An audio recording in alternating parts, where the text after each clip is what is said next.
Hello everyone, चलिए आज के इस वीडियो में बात करेंगे एक ऐसे स्टॉक के बारे में जो कि आने वाले टाइम में बहुत ही अच्छे रिटर्न्स बनाकर दे सकता है।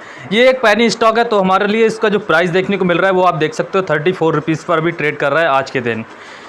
जो तकरीबन इसमें देखेंगे तो तकरीबन 1.5% से ज़्यादा की तेज़ी देखने को मिली है। तो इस वीडियो में हम जानने वाले हैं इसके फंडामेंटल किस तरह के देखने को मिल रहे हैं।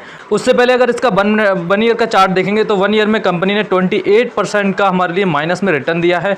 अगर हम देखेंगे लॉन्ग टर्म चार्ट 5 ईयर्स का चार्ट अगर आप इसमें लगाओगे तो तकरीबन कंपनी ने गिरावट होने के बाद भी तकरीबन 500% के अपने इन्वेस्टर्स को रिटर्न बनाकर दिए हैं, जो कि मोर देन बहुत होते हैं। 5 साल में पैसा डबल होते हुए देखने को मिला है, जिसने हमारे लिए 5 साल पहले लगाया होगा 2019 के करीब में।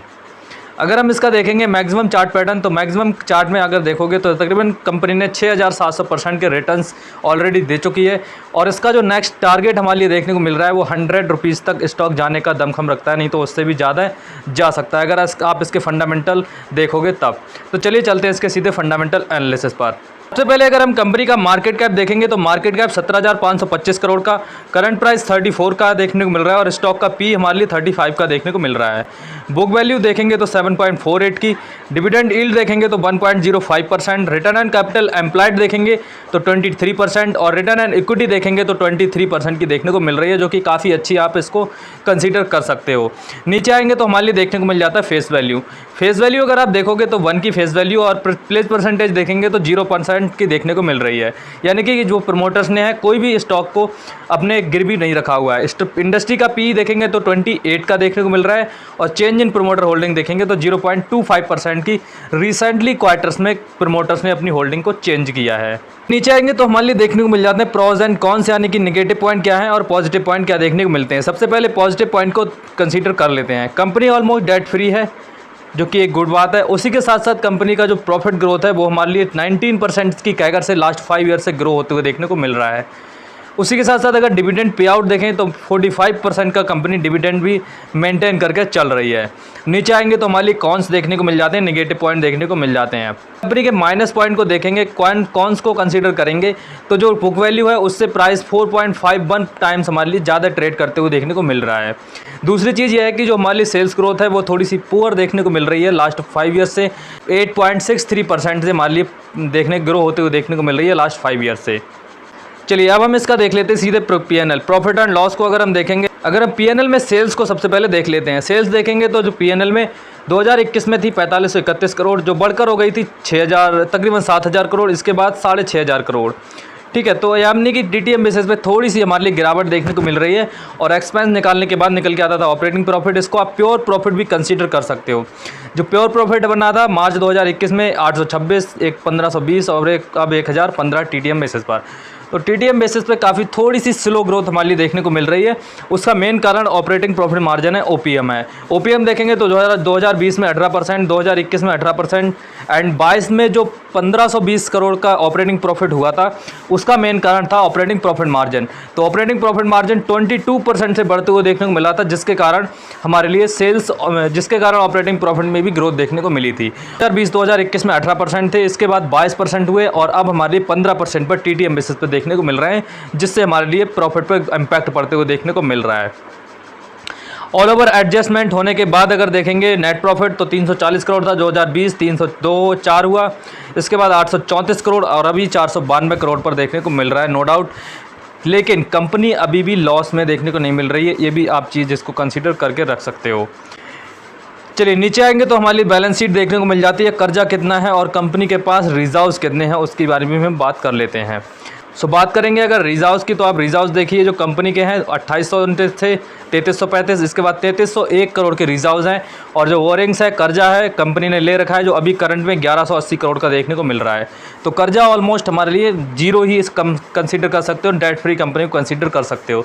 देखिए एक पेनी स्टॉक जब होता है, अगर कोई पेनी स्टॉक होता है तब उसमें अगर प्रॉफिट ग्रोथ या सेल्स ग्रोथ जैसे इस कंपनी की देखेंगे तो प्रॉफिट ग्रोथ अच्छी है, लेकिन सेल्स ग्रोथ थोड़ी सी वीक होते हुए देखने को मिल रही है, तो उससे स्टॉक ख़राब नहीं हो सकता है, क्योंकि हमारे लिए पेनी स्टॉक में थोड़ा बहुत मैनिपुलेशन चलता है, थोड़ा बहुत हमारे लिए इधर उधर प्राइस होते हुए देखने को मिल जाता है नंबर्स।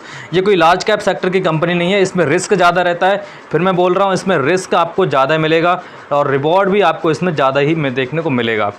ठीक है, नीचे आएंगे तो चलिए अब देख लेते हैं इसका share holding pattern. Share holding pattern अगर हम देखेंगे तो जो प्रमोटर के पास होल्डिंग है देखेंगे तो 73% की करंट क्वार्टर में 73% की हमारी होल्डिंग देखने को मिल रही है। एफआईआईज़ की बात करेंगे तो एफआईआईज़ की 2.43% और डीआईज़ की बात करेंगे तो 0.04%। बाकी की जो पब्लिक की देखने को मिल रही है 23.09% की पब्लिक की देखने को मिल रही है। काफ़ी अच्छा हमारे फंडामेंटल इसने दिखाए हैं। थोड़ा सा इसका बिजनेस एनालिसिस भी कर लेते हैं। अगर इस कंपनी की हम बात करें तो ये एक टेक्सटाइल कंपनी है। अगर इसका जियोग्राफिकल रेवेन्यू देखेंगे तो जो इंडिया से है 32% का और यूएसए से 44% का, बाकी रेस्ट ऑफ वर्ल्ड से 24% का देखने को मिल रहा है। तो मेन रेवेन्यू सोर्स जो है वो इंडिया और यूएसए है। यूएसए ज़्यादा है, इंडिया थोड़ा सा कम है, लेकिन हमारे लिए 44% का यूएस में हमारे लिए बिज़नेस देखने को मिलता है इस कंपनी का। अगर कंपनी का आप डिस्ट्रीब्यूशन नेटवर्क देखोगे तो 150 कंट्रीज़ में कंपनी वर्क करती है ऑल ओवर वर्ल्ड के अंदर।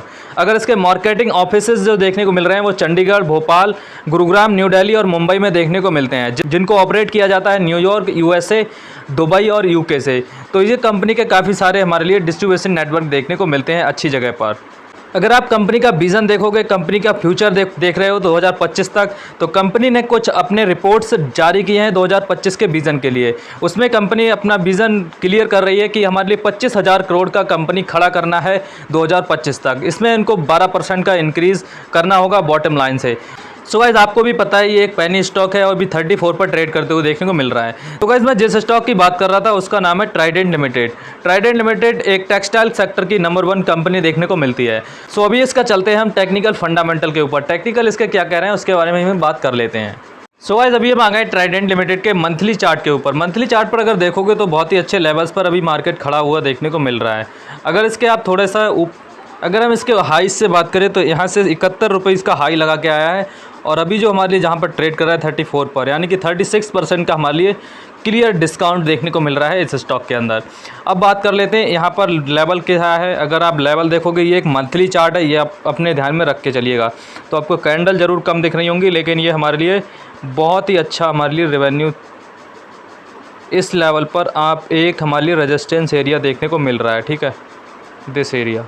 और यहाँ से मार्केट में अगर देखोगे तो लगातार कहीं ना कहीं सेलिंग हमारे लिए वीक देखने को मिल रही थी। अगर आप इस एरिया में देखोगे तो यहाँ से कहीं ना कहीं हमारे लिए सेलिंग वीक देखने को मिल रही थी। लगातार हमारे लिए डोजी कैंडल बनते हुए देखने को मिल रही थी और यहाँ से हमारे लिए एकदम से 1 मंथली चार्ट पर यहाँ से एक रिवर्सल आते हुए देखने को मिल रहा है। तो यहाँ पर आप बाय करके चल सकते हो 34 के प्राइस पर। बाकी आप अपनी एनालिसिस भी कर लेना, क्योंकि ये मेरा व्यू है, हो सकता है हमारे व्यू गलत भी हो सकता है, ठीक है। क्योंकि स्टॉक मार्केट में हमारे लिए कोई भी क्लियर डायरेक्शन और थ्योरेटिकल नहीं होता है। कभी भी लॉस हो सकता है और प्रॉफिट भी हो सकता है, ठीक है। तो इस सारी चीज़ को आप ध्यान करके रखिए। बाकी एक चीज़ मैं बता दूं आपको, इस स्टॉक के लिए मेरा कोई बाय और सेल रिकमेंडेशन नहीं है। ये एक जस्ट हमारे लिए व्यू है, ये मेरा व्यू है। मैं इसके टेक्निकल और फंडामेंटल के जरिए इस स्टॉक को प्रिडिक्ट करने की कोशिश कर रहा हूं, लेकिन ये मेरा प्रिडिक्शन गलत भी हो सकता है, ठीक है। तो इस चीज़ को आप ध्यान करके रखिए। अपने बाय और सेल करने से पहले एक बार अपने फाइनेंशियल एडवाइज़र से कंसीडर ज़रूर कर लीजिएगा। इसी तरह के स्टॉक को जानने के लिए चैनल को सब्सक्राइब करिएगा। बाकी मैं आपको एक चीज़ अपडेट दे देता हूं कि हमने बीटी स्टॉक एकेडमी नाम से एक चैनल को ओपन किया है, जो कि trading related stock trading and उसके साथ साथ हम डेली पैटर्न ट्रेडिंग और उसी के साथ साथ बैंक निफ्टी के एनालिसिस भी डेली उस पर अपलोड करते हैं बीटी स्टॉक एकेडमी पर। तब आप चाहते हो तो टेक्निकल एनालिसिस को सीखना, टेक्निकल चार्ट को सीखना, या आप इंट्राडे ट्रेडिंग करना या आप स्विंग ट्रेडिंग करना, तब आप उस स्टॉक में जा सकते हो। तब आप उस चैनल को विजिट कर सकते हो। लिंक आपको इसका डिस्क्रिप्शन में मिल जाएगा। टेलीग्राम चैनल का भी लिंक डिस्क्रिप्शन में मिल जाएगा, उसको आप फॉलो कर सकते हो। चलिए मिलते हैं नेक्स्ट वीडियो में, तब तक के लिए देन गुड बाय।